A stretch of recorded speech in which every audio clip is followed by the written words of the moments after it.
Nigerians have been reacting to the federal government's decision to challenge what it calls the unilateral, arbitrary and unlawful removal of democratically elected local government area chairmen by governors, among other requests.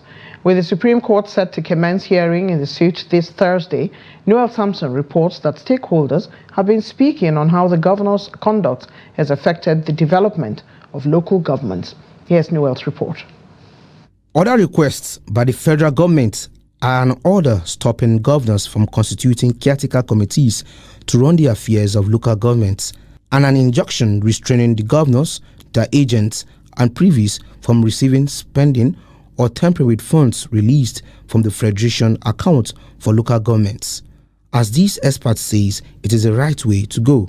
So seeing the federal challenging their colleagues at the state level, who they will always need, especially when elections come, demanding that they should obey the constitution as it stipulates in the 1990 constitution that the local government, which is the third tier of government, must have a democratic system, which has not been in place.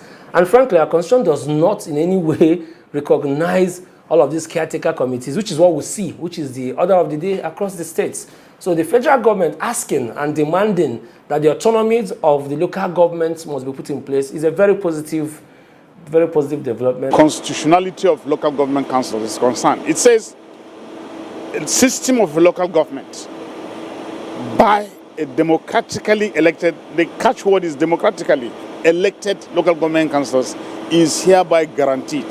The second leg of that section 7, it goes further to say accordingly the state governments should establish state laws that will see to the structure, composition, administration and finances of the local governments. So this is where the states get their constitutional powers from. But the constitutional power does not limit them to go and dissolve a democratically elected local government council. He also spoke about how the governor's conduct have affected the development of local governments as a third tier of government. So you see the governors controlling all the resources, which is illegal. So we have people who will say are Democrats doing very undemocratic things. As I got what we call joint accounts in the states, they call it JAC, where all the money comes to the governors and then they now decide what they spend and what they don't spend.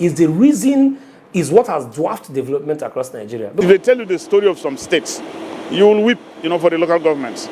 They just make them to be mere salary payers, and you won't see any development, on ground.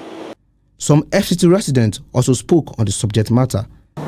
Some of these governors, they use local government funds to help themselves to execute some program, while some local governments are lying value and they are sovereign. It's a very positive move in the right direction because it's already in the constitution. The local government areas are the third tier of the level of government, and they're supposed to be autonomous. I think it's a good step. It's something that is long overdue, as a matter of fact.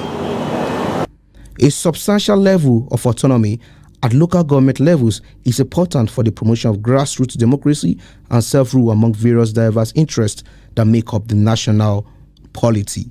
Nuel Samson, Trust TV News, Abuja.